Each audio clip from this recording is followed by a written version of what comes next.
আসসালামু আলাইকুম প্রিয় দর্শক, বৈশাখী টিভি নিবেদিত হামদার রুহাবজা নিবেদিত রমজানের স্বাস্থ্য অনুষ্ঠান থেকে সবাইকে শুভেচ্ছা। দর্শক, আমরা আজকে প্রসঙ্গ নির্বাচন করেছি কোষ্ঠকাঠিন্য।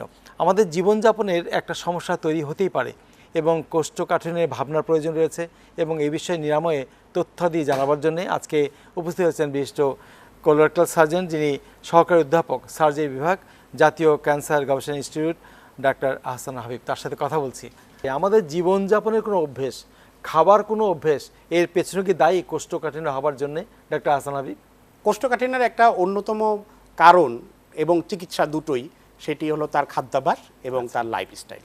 আচ্ছা, যেমন খাওয়ার মধ্যে সে যদি পাকা পেঁপে, ফলের রস, ঈষৎগুলের ভুসি, বেলের শরবত, শাকসবজি, প্রচুর পানি এগুলো বেশি খায়, তাহলে একটা বা সিডস মানে বীজ জাতীয় যেমন সিমের বিচি বা ডাল, এসবে তার কোষ্ঠকাঠিন্য রোগটা কম হয়। পক্ষান্তরে কেউ যদি সবসময় রিচ ডায়েট বেশি খায়, যেমন ইলিশ মাছ, গরু খাসির মাংস, চিংড়ি মাছ, এসব মাংসে তৈলাক্ত জাতীয় এই ধরনের খাবারে তার কোষ্ঠকাঠিন্য রোগ বেশি হয়। একটা ফোনে সংযোগ নেই, কে যেন অপেক্ষা আছেন, কথা বলি। হ্যালো হ্যালো, আসসালামু আলাইকুম। ওয়ালাইকুম সালাম। পরিচয় দিয়ে প্রশ্ন করুন। জি, আমি শাখাওয়াত বলছিলাম, উত্তরা ৯ নম্বর সেক্টর থেকে। হ্যাঁ, সাখাওয়াত প্রশ্ন। জি জি জি স্যার, আমার একটা প্রশ্ন ছিল কি, আমি প্রায় ১২-১৩ বছর আগে একবার পালচের অপারেশন করেছিলাম। জি, ইদানিংকালে দেখতেছি যে আবার কিছু গোটার মতো অনুভূত হচ্ছে, এবং এই রিসেন্টলি যে রমজানের ২ একদিন আগে থেকে পায়খানা একটু হার্ড হওয়ার পরে বেশ ব্যথা অনুভূত হচ্ছে আর কি, আর কয়েকদিন যাবত খুব ব্যথা অনুভূত হচ্ছে ভিতরে। ডাক্তার আহসান হাবিব। কোষ্ঠকাঠিন্য রোগের কিছু জটিলতা দেখা যেতে পারে, কোষ্ঠকাঠিন্যর জন্য ক্ষতিগ্রস্ত। যেমন একটি কমন সমস্যা হলো অ্যানাল ফিশার রোগ দেখা দিতে পারে কোষ্ঠকাঠিন্যর কারণে। উনার সমস্যা শুনে মনে হচ্ছে উনি অ্যানাল ফিশার রোগে আক্রান্ত হয়েছেন। আগে পাইলসের কথা বলবেন, অপারেশন করেছেন ১২ বছর আগে। হ্যাঁ, এখন তার নতুন করে অ্যানাল ফিশার দেখা গিয়েছে, তার কথা শুনে মনে হচ্ছে, যদিও এটা দেখলে হয়তো নিশ্চিত হওয়া যেত। জি, অ্যানাল ফিশার হলে কিছু আপনার ব্যথার ওষুধ, সাথে কিছু মলম এবং কোষ্ঠকাঠিন্য দূরীকরণের জন্য যে সিরাপগুলো পাওয়া যায়, সেই জাতীয় সিরাপ কিছু খেলে আশা করি উনি উন্নতি লাভ করবেন। যেহেতু আপনার দুজনকে পেয়েছি আজকে, একটি কথা আপনাকে জিজ্ঞেস করতে হয়। মলদ্বারের কিছু একটা অসুখ হলেই বলে পাইলস, এ কথা জবাব কি দিবেন? আসলে পাইলস একটা মানে লেমেন টার্ম, জি, যে কোনো বিষয়েই বলে মানুষ পাইলস। আচ্ছা। মলদ্বারে যদি তার হিমোরয়েডের সমস্যা হয় সেটাও পাইলস বলে। অ্যানাল ফিশার মানে ঘা হয়েছে, এই যে রুগীটা বলল, জি, সেও বলে পাইলস। জি, আবার যার ফিস্টুলা হয়ে গিয়েছে, মানে ভগন্দর নামে বাংলা যার জি, অনুবাদ, সেই রোগে আক্রান্ত, সেও বলে পাইলসে ভুগছি। জি, ডাক্তার সাহেব কাছে আসলে আপনার কি সমস্যা, বলে আমি পাইলসে ভুগছি। জি। কিন্তু আসলে পাইলস বলতে এজ এ লেম্যান মানুষজন সব কিছুকে মিলে পাইলস বলে, মলদ্বারের সমস্যা বলতেই পাইলস বোঝায়, কিন্তু পাইলস অর্থ আসলে হিমোরয়েড। জি, এক কথায় মলদ্বারের যে কোনো অসুখ খুব বিব্রতকর, কষ্টদায়ক এবং নিরাময়ের ক্ষেত্রে হয় না, তবু মন গড়া আমরা চেষ্টা করি। প্রফেসর একটা আতিয়ার রহমান নিশ্চয় আমাদের সঙ্গে আছেন। জি, জি। আজকাল বলা হচ্ছে যে করোনা সংক্রমণের সময় চিকিৎসকরা হাসপাতালে আসেন না, সার্জনরা হাসপাতালে আসেন না, অপারেশন কাকে দিয়ে করাবো, কিভাবে জি। সাক্ষাৎ দেবো, এই বিষয়টা আপনাকে আমরা হাসপাতালে পাবো? আপনি এখন কোথায় আছেন? আমি তো হাসপাতালেই আছি। আমি তো আল্লাহর রহমতে ডেইলি প্র্যাকটিস করতেছি, হাসপাতালে যাচ্ছি। গতকালও আমি অপারেশন করছি মিরপুর ডাক্তার আজমল হসপিটালে। জি, আমি তো প্রায় অপারেশন করি। তবে হ্যাঁ, এই অপারেশন অ্যাকচুয়ালি ২ ধরনের আছে মেডিকেল সায়েন্সে। একটা হলো গিয়ে রুটিন অপারেশন, একটা হলো গিয়ে ইমার্জেন্সি অপারেশন। জি, তা ইমার্জেন্সি অপারেশন মানে ইমিডিয়েটলি করতে হবে। ইমিডিয়েটলি না করলে রোগীর বড় ধরনের ক্ষতি হতে পারে, এমনকি রোগী মারাও যেতে পারে। জি, যেমন ধরেন burst appendix, intestinal obstruction, perforation, strangulated hernia, এরকম অনেক অপারেশন আছে যেগুলি ইমার্জেন্সি অপারেশন। এগুলি যে কোনো অবস্থাতে অপারেশন করতে হবে। নাহলে জি। রোগী আমরা লস করতে পারি। আরেকটা হাসপাতাল আছে, কর্তৃপক্ষ বলেন যে ওটি সংক্রমিত হয়ে যাবে, করোনা সংক্রমণ যদি হয়তো ওটি লকডাউন হয়ে যাবে, হাসপাতাল লকডাউন হবে। সেদিকটা ভাবতে হয়। আবার রোগীরা বলছেন যে হাসপাতালে ডাক্তার পাওয়া যায় না। এই যে বিষয়টি, সত্য কথা আপনার পক্ষে জানতে চাই, বাস্তবতা জানতে চাই। হাসপাতালে ডাক্তার পাওয়া যায় না কথাটা যেমন সত্য, আবার হাসপাতালে ডাক্তার পাওয়া যায় এটাও সত্য। যেমন আমি তো একদিনও চেম্বার বাদ দেইনি, ফ্রাইডে ছাড়া। আমি তো প্রতিদিনই চেম্বারে বসতেছি। কিন্তু এখন এই যে ২ পক্ষ থেকে সমস্যা আছে। যেমন ধরেন আমরা যারা চেম্বারে বসতেছি একটা পার্সেন্টেজ তো বসতেছি, আমরা আবার রুগী পাই না। কারণ রুগীরা ভয়ে হাসপাতালে আসতেছে না। যে হাসপাতালে আসলেই করোনা হয়ে যাবে, কথাটা তো ঠিক না। আবার আমরা পক্ষান্তরে আপনার সাথে আসবো, আপনার উত্তরটা পেয়েছি। আমরা এ কথাও পাই যে রোগীরা ভয়ে আসতে চায় না, সেটাও একটা দিক। এবং চিকিৎসকরা থাকেন, আপনারা ভাগ ভাগ করে ডিউটি করেন, এটাও জানবো আপনার কাছ থেকে। জি। এটাও ধন্যবাদ উত্তরটা ডক্টর নেব। হাসান ভাই, আপনার কাছে আসি যে এই সময়ে মলদার যে সমস্যা, পরীক্ষা করা, আমরা ফোনে ফোনে চিকিৎসা দিচ্ছি, কিন্তু পরীক্ষা করতে আপনার কাছে আসতে হবে, সেই বিষয়টা কিভাবে দেখছেন? আসলে যে কোনো সমস্যায় যদি মনে করি যে ওই ওষুধটা খেলেই ভালো হয়ে যাবে, জি তাহলে তো আর আমাদের গুরুত্বই কমে যায়। কিন্তু বাস্তবতা হলো যে রোগটা ভুগছে, জি যে ধরনের ক্যান্সার রোগটার তার লক্ষণ নিয়ে আসলো কোষ্ঠকাঠিন্য নিয়ে, জি তাকে যদি আমি শুধু সিরাপ খেয়ে খেয়ে ওই ক্যান্সার রোগটাকে বিস্তার লাভ করিয়ে দিই এবং পরবর্তীতে ক্যান্সারটা চারিদিকে ছড়িয়ে পড়ে, তখন তার কিছুই করার থাকলো না। জি এই কারণে কোনো কিছুই হালকাভাবে নেওয়ার নেই। যে রোগটা কোষ্ঠকাঠিন্য ভুগছে, ইনফ্যাক্ট যদি একবার দুইবার হয় বা এটি তার একটা বংশগত বিষয় থাকে বা পরিবার আরও কারো থাকে, সেটা একটা স্বাভাবিক ব্যাপার যে একটু সিরাপ খেলো আরাম হয়ে গেল। কিন্তু যে লোকটা বয়সকালে হঠাৎ করে কোষ্ঠকাঠিন্য দেখা দিল, অথবা তার এমনভাবে কোনোভাবেই সে উন্নতি হচ্ছে না ওষুধ খাওয়ার পরে, এই রোগীগুলো কিন্তু অবশ্যই ডাক্তারের কাছে আসতে ধন্যবাদ। হবে। অর্থাৎ পরীক্ষার জন্য হাসপাতালে আসতেই হবে, চিকিৎসার জন্য হাসপাতালে আসতেই হবে। একটা ফোনে যাই। Hello, hello. জি প্রশ্ন করুন। হ্যালো, আসসালামু আলাইকুম। ওয়ালাইকুম সালাম। আমি গোপালগঞ্জ মকসুদপুর থেকে খোরশেদা মল্লিক ডলি বলছিলাম। প্রশ্ন। আমার বয়স 40। আমার প্রথম রোজার থেকে কোষ্ঠকাঠিন্য দেখা দিচ্ছে, সাথে ব্লাড যাচ্ছে। জি আমার ডায়াবেটিস আছে, আমি রোজা রাখতেছি, রোজা ভাঙিনি। এই মুহূর্তে আমার কি করণীয়? আমি কি রোজা রাখতে পারবো এবং আমার চিকিৎসা কি? ডক্টর হাসান হাবিব। ওনার যেই সমস্যা বললো তাতে মনে হচ্ছে উনি হিমোরয়েড সমস্যায়, মানে যেটাকে পাইলস বলে লেমন টার্ম, অথবা বাংলায় অর্শ রোগ বলে, সেই রোগে ভুগছেন। এবং এটি একটি কোষ্ঠকাঠিন্যর একটা জটিলতা, কোষ্ঠকাঠিন্যর কারণে এটা বেশি হয়। উনি যদি কিছু সিরাপ খায় যেটাতে তার ডায়াবেটিস রোগটা বৃদ্ধি পায় না, যেহেতু উনি ডায়াবেটিস রোগী বলছেন, যেমন মিল্ক অফ ম্যাগনেসিয়া জাতীয় সিরাপ যদি খায়, তাহলে তার ডায়াবেটিস বাড়বে না, সুগারটা বাড়বে না, বাট তার কোষ্ঠকাঠিন্য নিয়ন্ত্রণ হবে। সাথে কিছু সাপোজিটরি এবং ট্যাবলেট আছে, ডায়োস্পিরিন, হিসপিরিডিন, এসব খেলে আশা করি তিনি ইমপ্রুভ করবেন। পরীক্ষার কথা বলছিলাম, তাদের তো ফোনে ফোনে আমরা বলতে পারি না যে এই ওষুধ খান, সেটা খান, কিন্তু পরীক্ষার প্রশ্ন আসলে বা চিকিৎসার জন্য পরীক্ষার দরকার, তখন আপনি কি করেন ডক্টর হাসান হাবিব এই সময়গুলোতে? এই সময়গুলোতে আমি তাকে প্রথমে তার হিস্ট্রি ভালো করে নিই, তার সমস্যাটা কত দিনের, সেটা অ্যাবনর্মাল কোনো কিছু না। তারপর তার পেটে হাত দিয়ে দেখতে হয় যে পেটটা কি অ্যাবনর্মাল কোনো চাকা বা কোনো অ্যাসাইটিস, কোনো ফুলে পানি আছে কিনা পেটে, এইসব আমরা খেয়াল করি। এবং আমরা তার ডিজিটাল রেকটাল এক্সামিনেশন করি, এবং সেখানেও আমরা খেয়াল করি তার ওডিএস নামে যে রোগটা আলোচনা করা হলো, অবস্ট্রাকটিভ ডেফিশিয়েন্সি সিনড্রোম, এটি বেশিরভাগ ক্ষেত্রে ডিজিটাল রেকটাল এক্সামিনেশন আঙুল দিয়েই বোঝা যেতে পারে। এইসব আমরা দেখে তারপর আমরা প্রোক্টোস্কোপি করে দেখি তার হলো ওই মিকোসাতে কোনো আইবিডি, ইনফ্ল্যামেটরি বাউল ডিজ, মানে আলসারেটিভ কোলাইটিস বা ক্রনস ডিজিজ নামে কোনো রোগ আছে কিনা। এইসব দেখে যদি কোনো ধরনের কোনো অসংলগ্নতা লাগে, তাহলে এই রোগীকে আমরা কোলোনোস্কোপি পরীক্ষা দিই। এবং তারপরেও যদি মনে হয় তার ওডিএস নামে রোগ আছে, তাহলে আমরা ডেফিগোগ্রাফি পরীক্ষা করি। এভাবে আবার যদি কারো যদি মনে হয় তার স্লো ট্রানজিট কনস্টিপেশন আছে, তাহলে তাকে অবশ্যই আমরা একটা ট্রানজিট টাইম স্টাডি পরীক্ষা আছে, সেইটা করি। এবং তার একটা রুটিন টেস্ট, যেমন ডায়াবেটিসের পরীক্ষা, র্যান্ডম ব্লাড সুগার। ডায়াবেটিস কিন্তু একটু কারণ এই তার কনস্টিপেশনের, মানে কোষ্ঠকাঠিন্যর। তার ডায়াবেটিসের পরীক্ষা দিয়ে আরবিএস, তারপর থাইরয়েডের হাইপোথাইরয়েড কিনা সিরাম টিএইচএইচ পরীক্ষাটা করি, ক্যালসিয়াম লেভেলটা দেখি, কারণ হাইপার প্যারাথাইরয়েডিজম নামে রোগ আছে যেখানে কোষ্ঠকাঠিন্য হয়। এই তিনটা পরীক্ষা আমরা রুটিনলি করি। জলিয়াপা মকসুদপুর থেকে ফোনটি করেছিলেন, তিনি যে সমস্যার কথা বললেন, এটা পরিত্রাণের উপায় কি? তার প্রথমেই দেখতে হবে তার ডায়াবেটিসটা নিয়ন্ত্রণ আছে কিনা, কারণ ডায়াবেটিস কোষ্ঠকাঠিন্যের একটা অন্যতম কারণ। তা সেটা নিয়ন্ত্রণ করার পরে তাকে বলেছি যেমন তাকে খাওয়া দাওয়াটা বাড়িয়ে দিতে হবে। খাওয়া দাওয়ার মধ্যে বেশ করে বেলের শরবত বা পানি জাতীয় তরল খাবার, এগুলো বেশি খেতে হবে, শাকসবজি বেশি খেতে হবে। তারপর তাকে কিছু ওষুধের কথা আমি বলেছি ইতিমধ্যে, সেগুলো যোগ করলে আশা করি তিনি পরিত্রাণ লাভ করবেন। ধন্যবাদ। প্রফেসর ডক্টর আতিয়া রহমান, আপনি কি আছেন আমাদের সঙ্গে? জি জি আছি।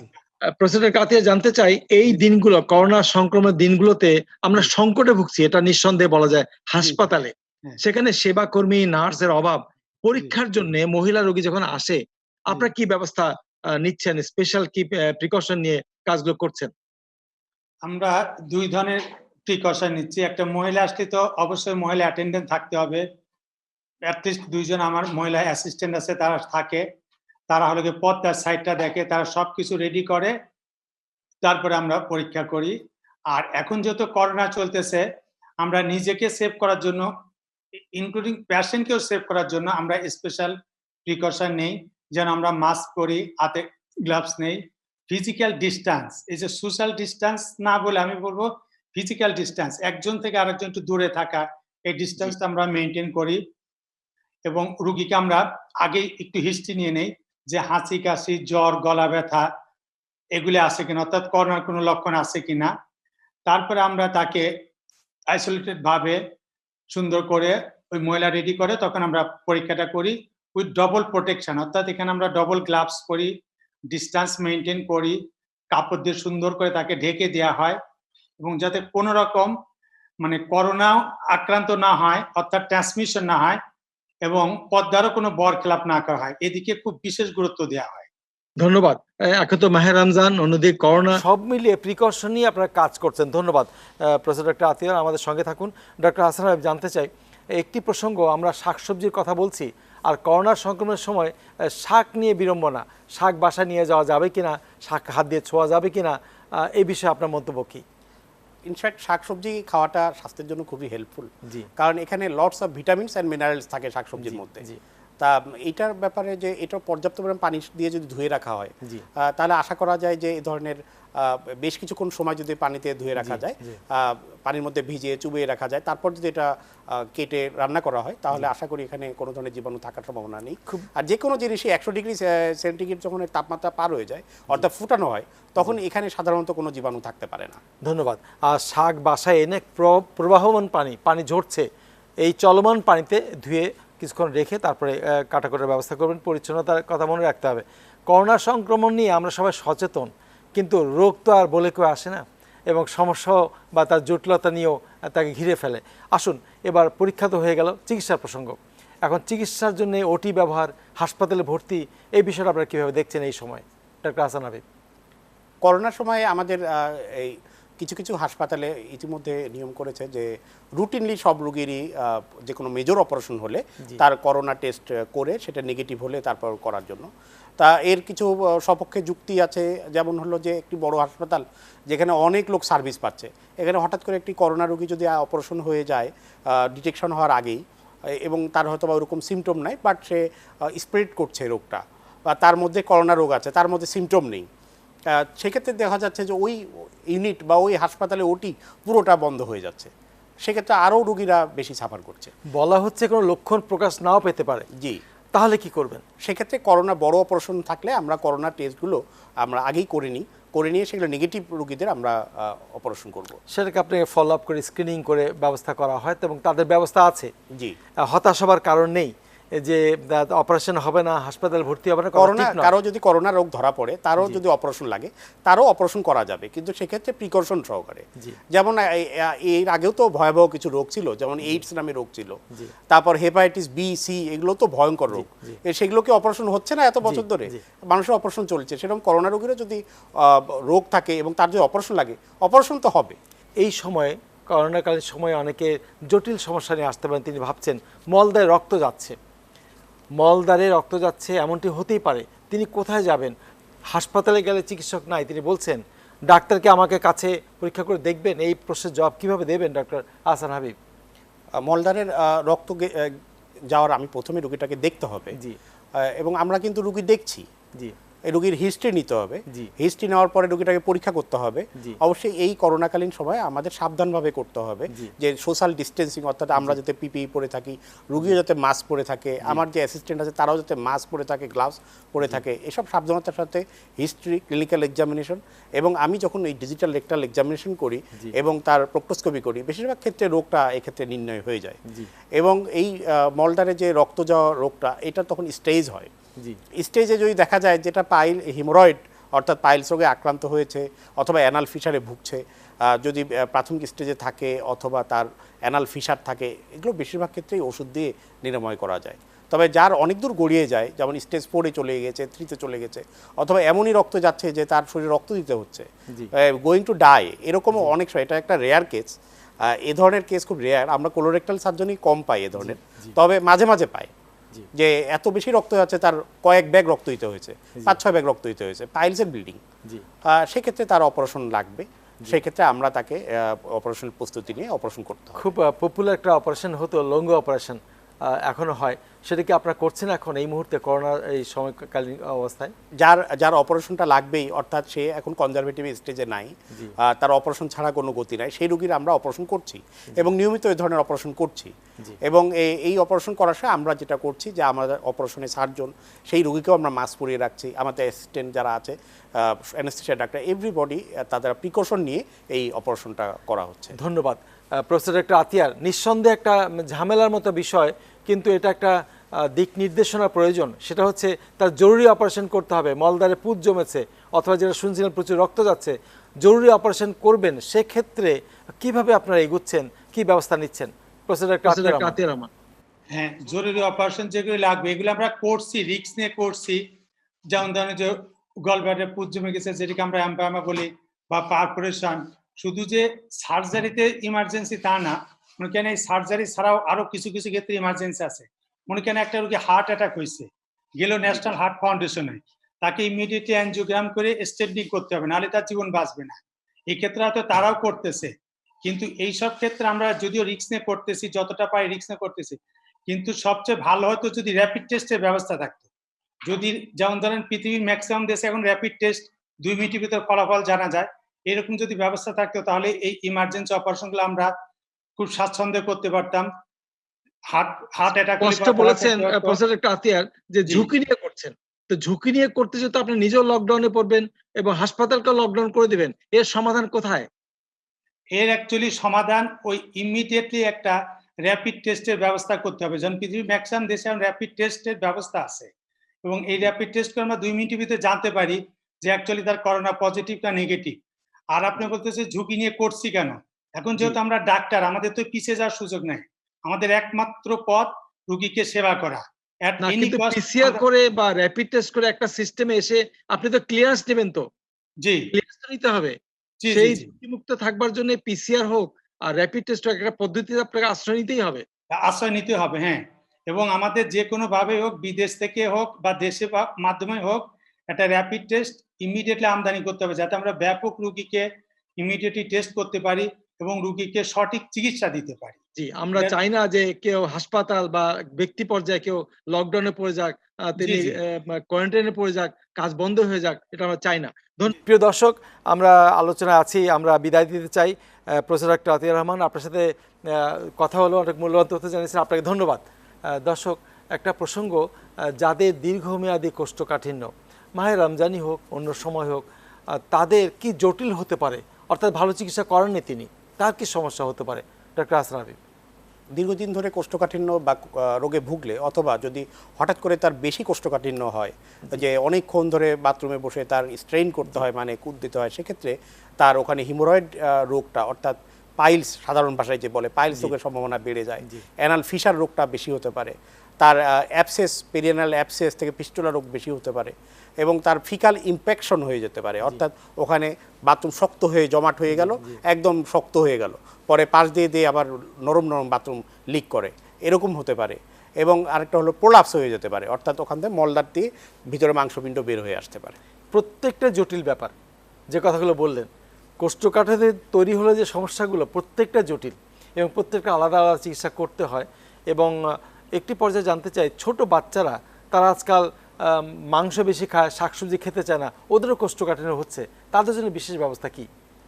ছোট বাচ্চাদের এখন যেই সমস্যা, বিশেষ করে যেহেতু পরিবারগুলো ছোট হয়ে আসছে, আগে যেমন বড় পরিবারে থাকতো, চাচা, নানা, মামা সবাই মিলে একসাথে, এখন বেশিরভাগ শহরেই পরিবার ছোট হয়ে আসার কারণে ওই বাচ্চারা দেখা গেল যে খেলাধুলার সাথী কম পায়, এবং বেশিরভাগ সময় তাকে হয় পড়াশোনা আর না হয় টেলিভিশন, মোবাইল, এগুলো নিয়ে থাকে। এসব কারণে তার যেহেতু দৈহিক যে ওয়ার্ক সেটা কম হওয়ার কারণে তার ক্ষুধা কম লাগে। ক্ষুধা কম লাগার কারণে এদিকে তার তো বাবা মা এখনকার অনেক বেশি সতর্ক, সবসময় খাওয়ার দেওয়ার চেষ্টা করছে, খাও বাবা। অ্যাজ এ রিয়াল তার এমনিতে ক্ষুধা কম, তার মধ্যে বারবার খাওয়ার জন্য উত্ত্যক্ত করছে, সবকিছু মিলে তার খাওয়ার প্রতি চরম একটা অনীহা, এবং এইসব কারণে পরবর্তীতে তার হলো কোষ্ঠকাঠিন্য দেখা যাচ্ছে। এটা একটা কমন সমস্যা বাংলাদেশে। আমাদের দেশে আরেকটা সমস্যা, অনেকে আছেন যারা সারাটা জীবন সারাটা বছর কোষ্ঠকাঠিন্যের ওষুধ খান, নিরাময় হওয়ার জন্য ওষুধ খাচ্ছেন, ওষুধ নির্ভর তারা, ট্যাবলেট, ক্যাপসুল, সিরাপ। এই প্রসঙ্গে জানতে চাই। আসলে কোষ্ঠকাঠিন্যর ওষুধ যদি দীর্ঘমেয়াদী কেউ খায়, তাহলে তার অনেক ধরনের জটিলতা আসতে পারে, এবং সেই কোষ্ঠকাঠিন্য নির্ভর এই কোষ্ঠকাঠিন্য ওষুধের কারণে তার আরও ডবল করে কোষ্ঠকাঠিন্য হতে পারে, অর্থাৎ এই ওষুধ তাকে কোনো হেল্প না করে আরও ক্ষতি করতে পারে।